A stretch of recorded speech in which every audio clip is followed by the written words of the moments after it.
Good morning dear students. आपके PT2 syllabus में 2 निबंध है, जिसमें से एक निबंध मेरा प्रिय अध्यापक आप पहले ही कर चुके हो। आज हम दूसरा निबंध करेंगे जिसका नाम है रंगों का त्योहार होली। होली को रंगों का त्योहार क्यों कहा जाता है? क्योंकि होली पर रंगों का विशेष महत्व होता है। लोग एक दूसरे को रंग लगाकर ये त्योहार मनाते हैं। तो चलिए इस निबंध के पॉइंट्स डिस्कस करते हैं। सबसे पहले भूमिका में हम इस त्योहार के बारे में कुछ जानकारी देंगे। हिंदुओं के कई प्रमुख त्योहार हैं, जैसे दिवाली, रक्षाबंधन, दशहरा, होली आदि।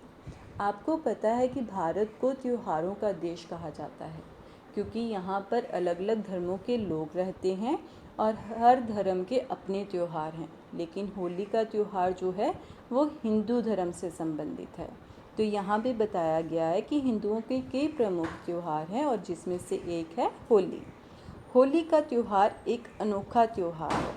ये बाकी त्योहारों से अलग है। अनोखा का मतलब होता है अलग होना।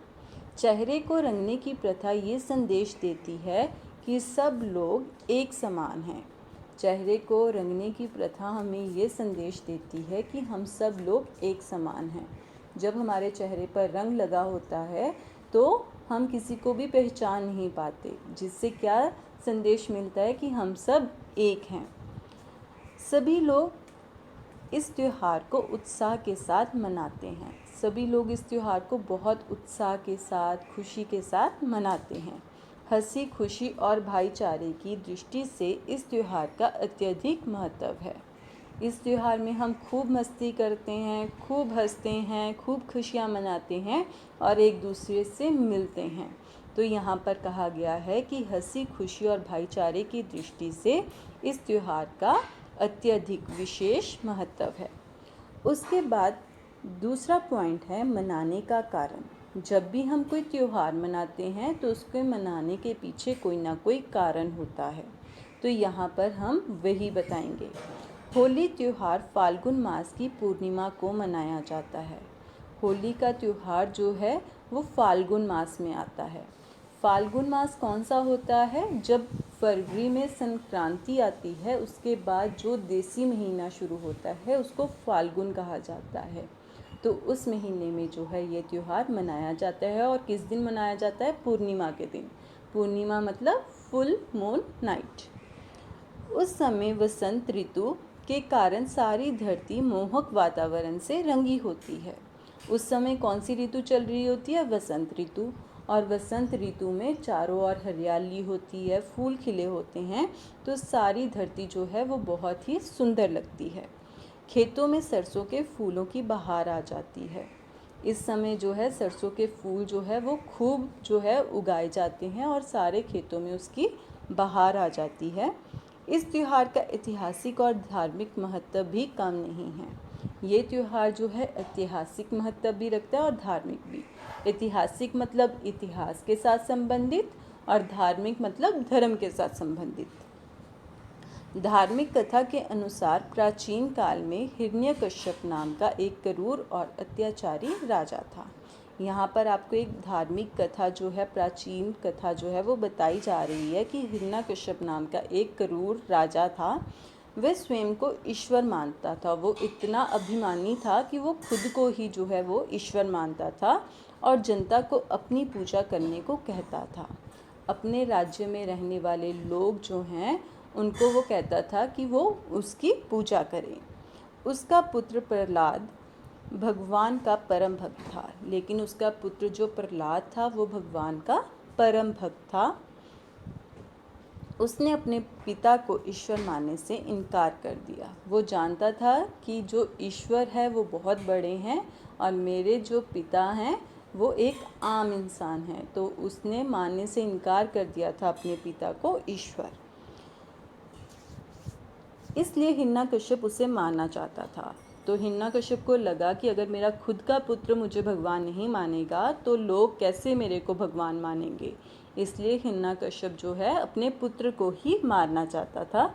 उसने अपनी बहन होलिका को प्रहलाद को मारने को कहा, परंतु देवयोग से होलिका जल गई और प्रहलाद बच गया। उसने अपनी बहन होलिका, उसकी बहन का नाम था होलिका, उसको कहा कि तुम प्रहलाद को मार दो। लेकिन क्या होता है, देवयोग भगवान की मर्जी से क्या होता है, होलिका मर जाती है और प्रहलाद बच जाता है। होलिका को वरदान होता है कि वो आग में जल नहीं सकती, लेकिन वो अपने वरदान का गलत प्रयोग करती है, जिसके कारण जो है भगवान की इच्छा से होलिका जो है मर जाती है और प्रहलाद बच जाता है। इस घटना के आधार पर प्रतिवर्ष धार्मिक जनता होली का त्यौहार मनाती है। इसी कथा के आधार पर जो है धार्मिक लोग जो है इस त्यौहार को मनाते हैं। ये त्यौहार बुराई एवं पाप पर सच्चाई और धर्म की विजय का उत्सव है। ये त्यौहार जो है वो बुराई और पाप पर सच्चाई और धर्म की विजय का उत्सव माना जाता है। उत्सव मतलब त्यौहार। मनाने का तरीका, इसको कैसे मनाया जाता है वो हम इस पैराग्राफ में लिखेंगे। तो सबसे पहले हम लिखेंगे, होली से कुछ दिन पूर्व से ही इस त्यौहार की तैयारी की जाती है। होली से कुछ दिन पूर्व जो है इस त्यौहार की तैयारी करना जो है लोग शुरू कर देते हैं। पूर्णिमा की रात्रि विभिन्न स्थानों पर होली जलाई जाती है। जब फुल मून नाइट होती है उस दिन जो है कई जगहों पर जो है होलिका को जलाया जाता है। अग्नि की पूजा की जाती है। अग्नि मतलब आग, लोग आग की पूजा करते हैं। स्त्रियां फाग के गीत गाती हैं। फाग मतलब फाल्गुन महीने से संबंधित जो स्त्रियां हैं मिलकर फाल्गुन महीने से संबंधित होली के गीत गाती हैं। लोग सुबह से ही घर के बाहर निकलकर रंग खेलते हैं। लोग सुबह से ही जो है घरों के बाहर निकलकर जो है रंग खेलना शुरू कर देते हैं। अबीर और गुलाल लगाते हैं। अबीर और गुलाल जो है वो प्राचीन रंग हैं। आजकल तो हमें जो है बाज़ार से कई तरह के रंग जो है वो मिल जाते हैं, लेकिन पहले लोग जो है अबीर और गुलाल से जो है होली खेलते थे। अबीर जो है वो अबरक के चूरे को बोला जाता है और गुलाल जो है वो गुलाब की पत्तियों से बनाया गया रंग होता है। दिन भर मस्ती का वातावरण रहता है। सारा दिन जो है लोग खूब मस्ती करते हैं। लोग एक दूसरे को बधाई देते हैं। लोग एक दूसरे को इस अवसर पर बधाई देते हैं। बच्चों की टोलियां पिचकारी से रंग फेंकती हैं। बच्चों की टोलियां एक दूसरे को पिचकारी से रंग फेंकती हैं। घरों में स्वादिष्ट पकवान बनाए जाते हैं। इस दिन जो है लोग घरों में जो है बहुत जो है स्वादिष्ट पकवान बनाते हैं। गुजिया इस अवसर की प्रमुख मिठाई है और इस अवसर पर विशेष रूप से गुजिया जो है बनाई जाती है, जो कि एक मिठाई का नाम है। उसके बाद नेक्स्ट पॉइंट है बच्चे, लाभ और हानि। होली का त्यौहार परस्पर प्रेम और भाईचारे की भावना को बढ़ाता है। वैसे तो होली का त्यौहार जो है आपस में प्रेम और भाईचारे की मिलजुल कर रहने की भावना को बढ़ाता है।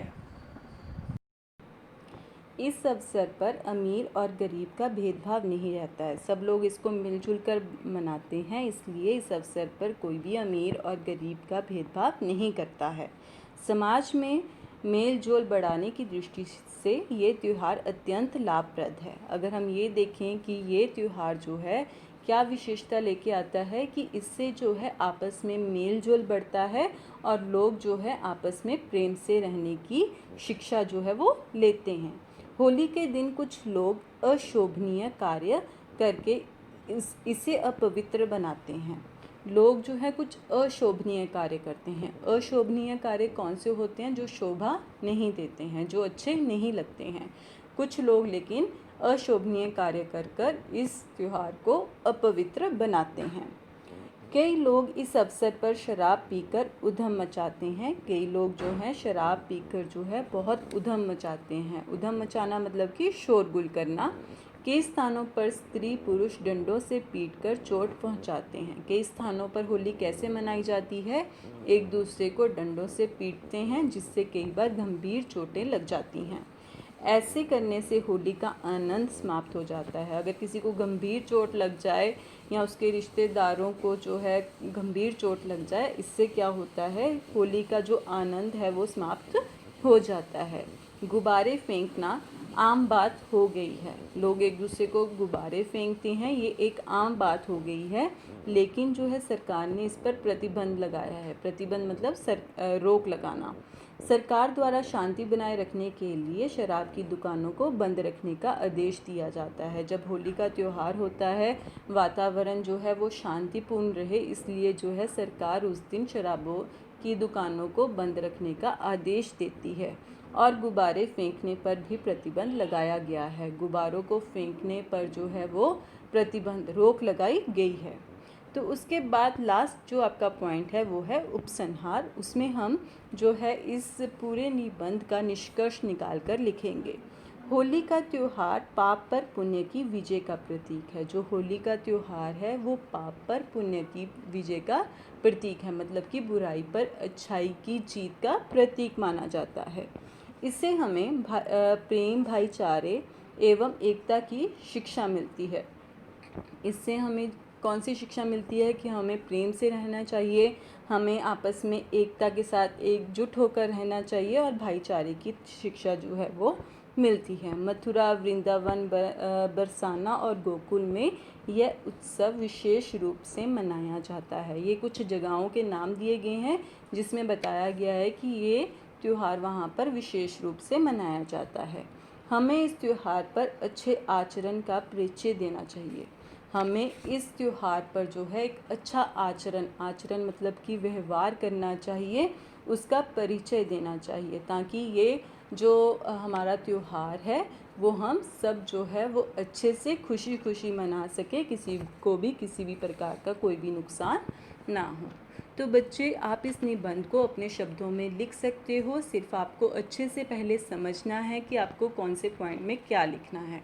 आपकी हेल्प के लिए जो असाइनमेंट में भी ये निबंध दिया गया है, आप वहाँ से इसको 1-2 बार पढ़ोगे तो आपको और भी अच्छे से क्लियर हो जाएगा। Thank you students.